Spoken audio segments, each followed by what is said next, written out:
As you are no doubt aware by now, we are sick and tired of this year. And who can blame us, really? Look how it's gone. Masks and quarantines, campaigns and elections. Who'd want a year like this on their record? Not us. So we resolved to get out of this year as quickly and cleanly as possible. No point hanging about. Let's tidy up, off the lights, and lock the door behind us as we head into the new year. Except we can't.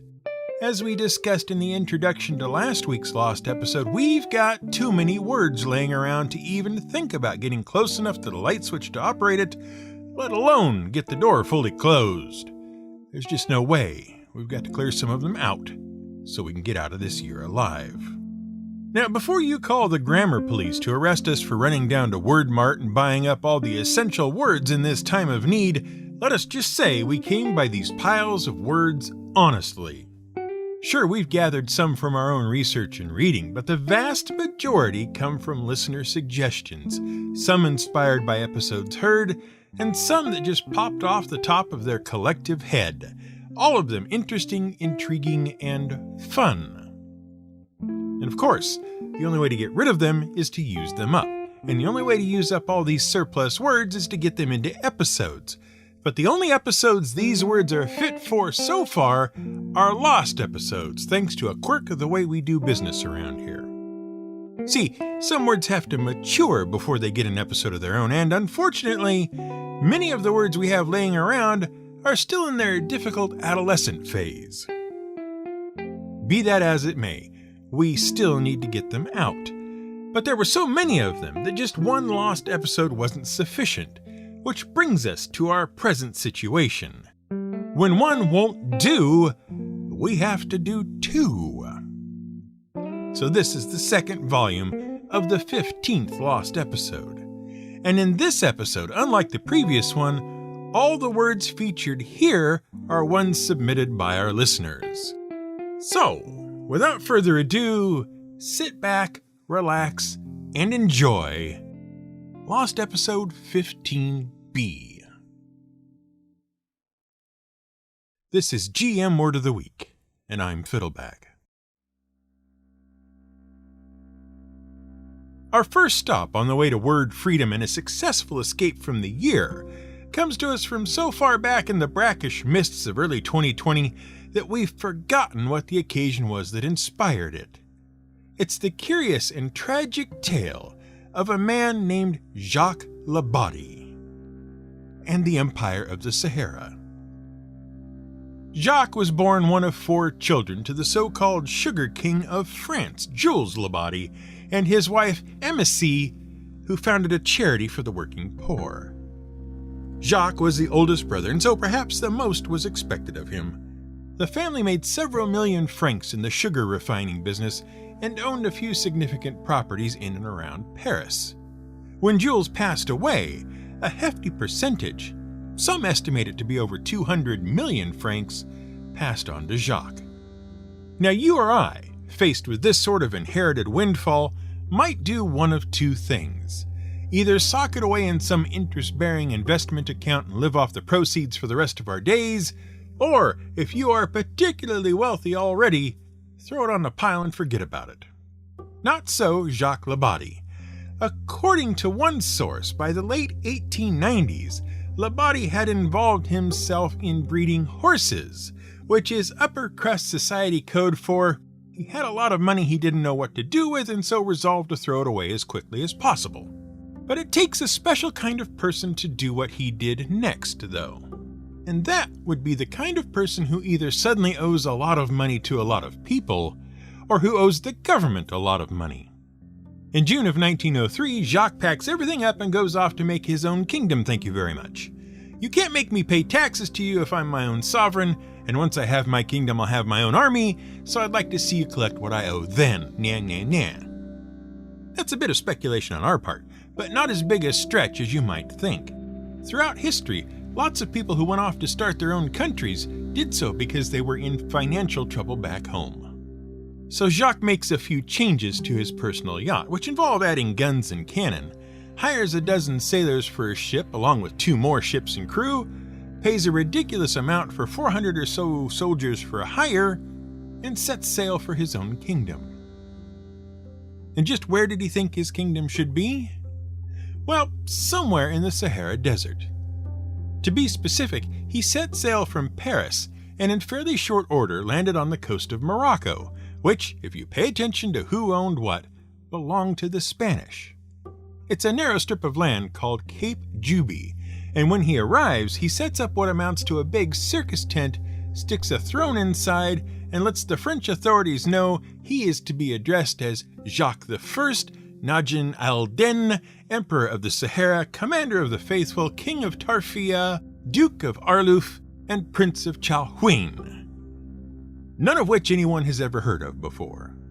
Never fear, though, Jacques I has plans to ensure his new empire.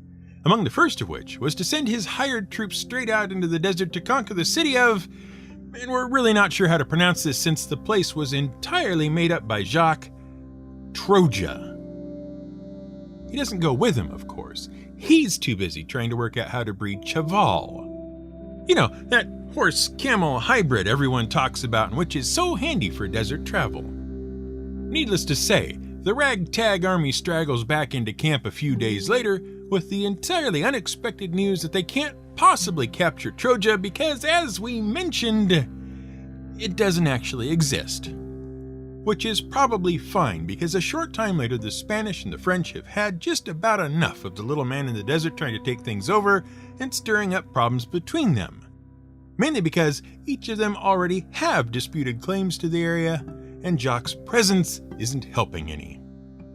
Which is also probably fine because it's about now that Arab traders descend on the sailors and armies of Emperor Jacques I, capture them, and pack them off into Morocco proper, where they attempt to ransom them. Except Jacques refuses to pay, leaving all his hired sailors and troops high and dry, if you'll pardon the expression, until the French government shells the port city where they are being held, allowing them all to escape in the confusion. Both the French and the mercenaries then sue Labadie because he refuses to compensate anyone for lost time and effort, let alone pay what he owes already.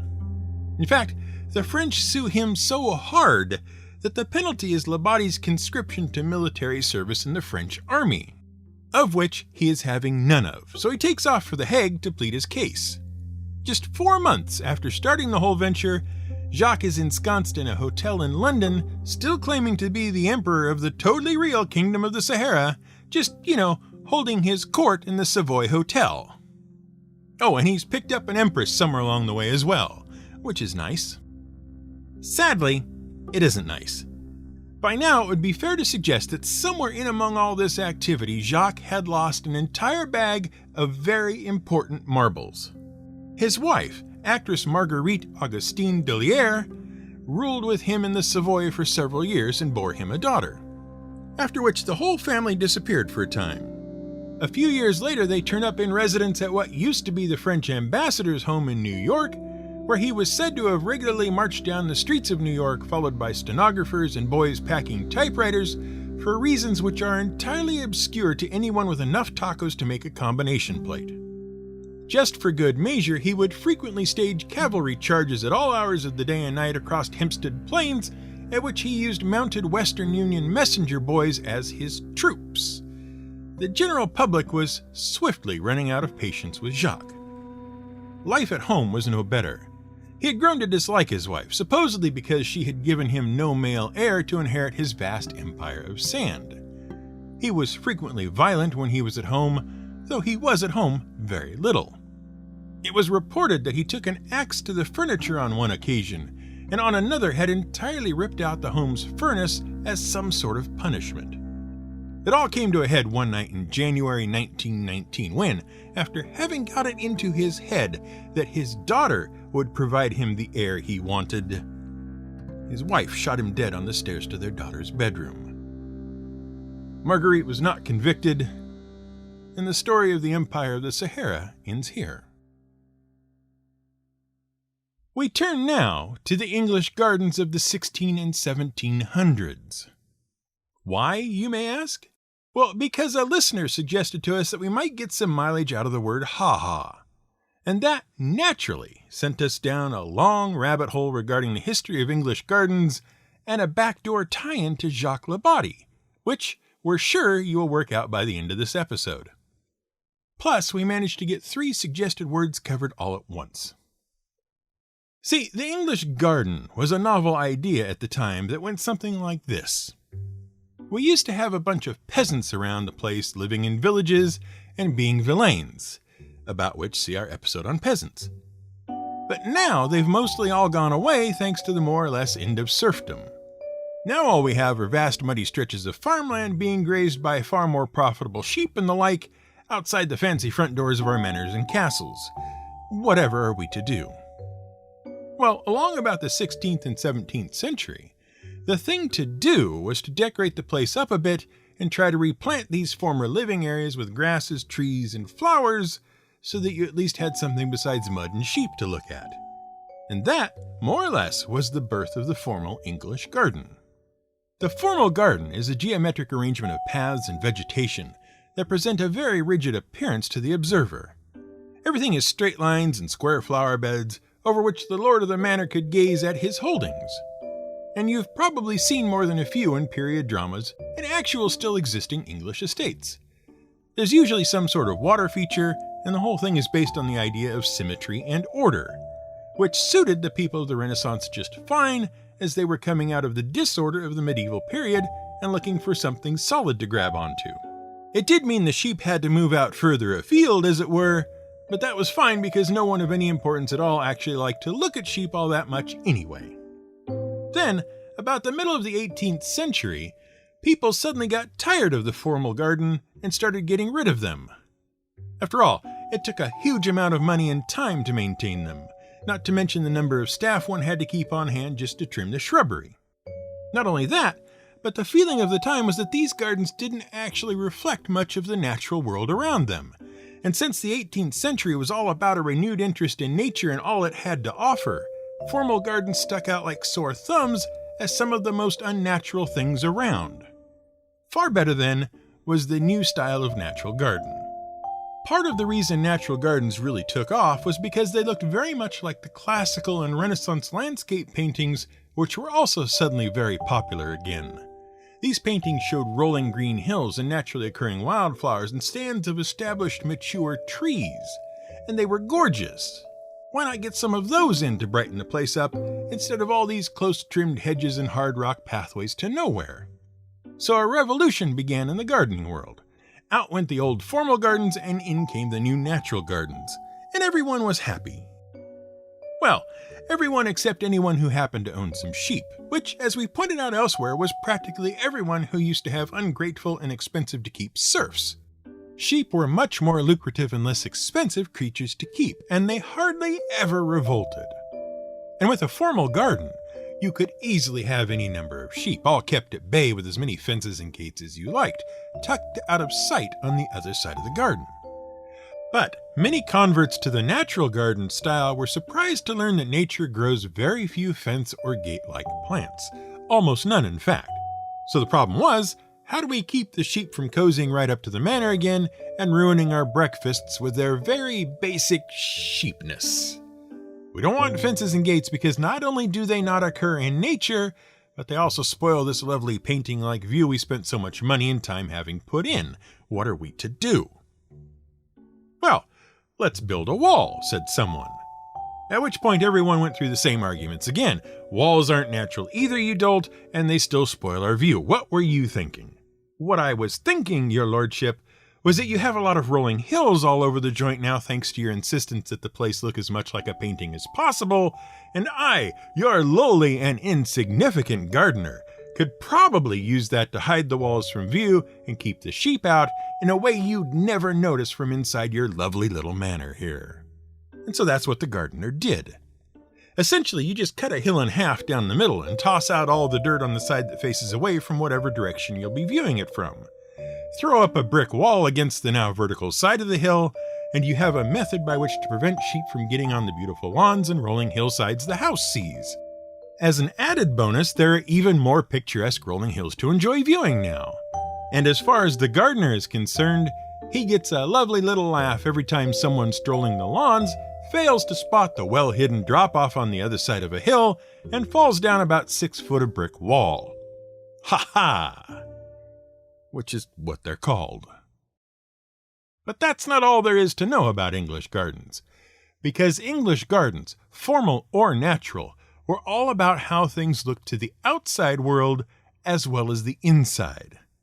And it took almost no time at all for up-and-coming English nobility and the newly rich to recognize something else that made the oldest, richest, and most powerful landowners in their estates stand out from all the rest. See, practically every old castle had been around a long, long time. And one of the ways you could tell they had been around a long, long time was that they often had other, even older structures on the grounds, especially as the medieval period was winding down. Old Roman forts and villas were a favorite when it came to a visual symbol of just how ancient a property was, and by extension, just how long the family who owned the place now had been in residence, and therefore how much they deserved to be in charge of the place. And if we haven't by now driven the idea that appearing legitimate is the key to a whole lot of historical happenings, both past and present, then we never will. It wasn't just Roman ruins, though. Old monasteries torn down during the reign of Henry VIII in a period known as the dissolution of the monasteries were favorites as well. Even the ruins of former parts of still existing buildings were considered highly desirable bits of property, no matter whether they'd been destroyed by fire or pulled down around the owner's ears by hostile forces. Anything that indicated you and your home had been there very nearly forever was valuable. Ruins were a sign of wealth and power if they were on your property. And not just anyone could get those, could they? Or could they? Well, it turns out the answer is yes. Just about anyone with enough money can have a set of ruins built on their land. And there were generally 2 ways to go about it. In the first method, you simply got hold of an architect and had them design one for you. Ideally, at least initially, it looked just as ruined as other actually ruined ruins located elsewhere, and the designs usually included collapsed walls, rusted iron bars, and a certain tendency for the structure to look as if it was about to topple over, even if it wasn't. Partial castle keeps, half-ruined watchtowers, and knocked-through fortress walls were the bargain deals of the day, all purpose-built to seem as if they'd been there for ages, even if they'd only gone up last week. The other method was far more suspect and unscrupulous. See, there were and are a lot of ruined structures located around the English countryside, and not all of them are necessarily conveniently located to anyone who might want a bit of ancient architecture on their own personal land. So you might, without the benefit of asking for permission, send out some of your loyal men over several nights to very carefully remove one of these unattended structures from a place that didn't really seem to need it, to a place where it certainly would have been had the people who built it originally only thought ahead a bit more and placed it on your future land instead. It must be quite the surprise to discover the old ruined keep that used to be up on the downs was now in residence on Lord Bottlebrush's estate instead. And so, many things of archaeological and historical significance were ruined. Soon, though, even having a ruin about the place was insufficient. No, anyone could have a ruin, as it turned out, and so it wasn't all that special anymore. Soon these structures were taking on much more magnificent forms, becoming ever more extravagant as one baron attempted to outdo the next. People began building Greek temples, Egyptian obelisks, English castle towers, and Gothic cathedrals, each more complicated than the last, just to have the things around the place, just to look at, just to impress the neighbors. And it wasn't just in England either. Spain, France, Italy, and other European countries got in on it too. And for a time, it seemed like every European country wanted some ancient building from every other European country, or even the Far East, on their front lawns. And none of it was really any use at all. They were huge and expensive and an apparent waste of money. Which is why they got called Follies, and why the term folly has come to be attached to any sort of massive expenditure or effort which is deemed to be of no purpose other than to be looked at and admired. Except we have to be careful calling things follies. Why? Well, because if you know your history, you'll know about Seward's folly. In the first half of the 19th century, Russia had set up shop in the far north of North America, but it wasn't going very well. No one really wanted to live there, and the Crimean War had really sort of knocked it out of Russia. So Alexander II of Russia was looking to unload the over 500,000 square miles of hard-to-defend territory. He found a buyer in the form of U.S. Secretary of State William Seward, and on October 18, 1867, the United States became the owners, at a rate of about 2 cents an acre, of what would become Alaska a few years later. At the time of purchase, it was referred to as Seward's Folly by his opponents because it was a frozen wasteland with little to no redeeming value whatsoever, a useless purchase, populated only by a remnant of Russian citizens and the local indigenous people. Until 1896, when the Klondike gold strike occurred and vast quantities of gold were hauled out of the ground, and Americans looking to make their fortunes flooded into the soon-to-be state. And then, of course, there came all the oil reserves. And so, just like Seward's Folly eventually became valuable and in hindsight a pretty good deal, so too did many of the follies built in England to spruce up the various gardens. You see, many of them have been converted into small apartments and rooms to house the modern-day tourist, intent on seeing and experiencing an authentic Old English country estate and its garden, both natural and formal. So they, too, have turned out to be a source of profit and revenue. But that whole empire of the Sahara? Nah, that's a complete folly.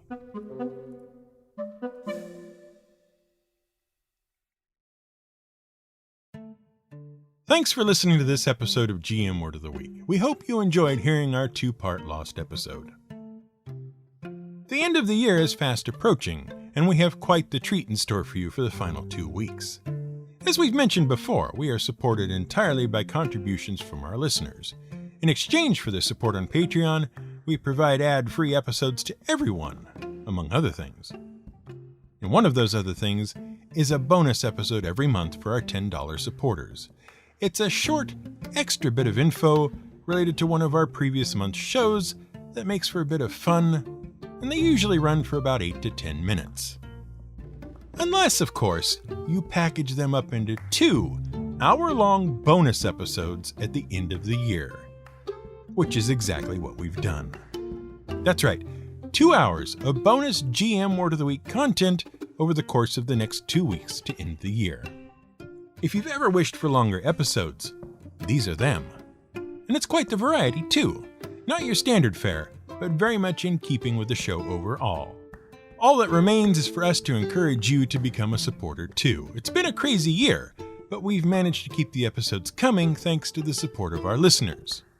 Head over to gmwordoftheweek.com and click the yellow banner at the top of the page to find out how you can join our Patreon for the very reasonable amount of $1 per episode. Or more if you like, we're not adverse to that. If you need options besides Patreon, those are there too. We're happy to have your support no matter what form it takes.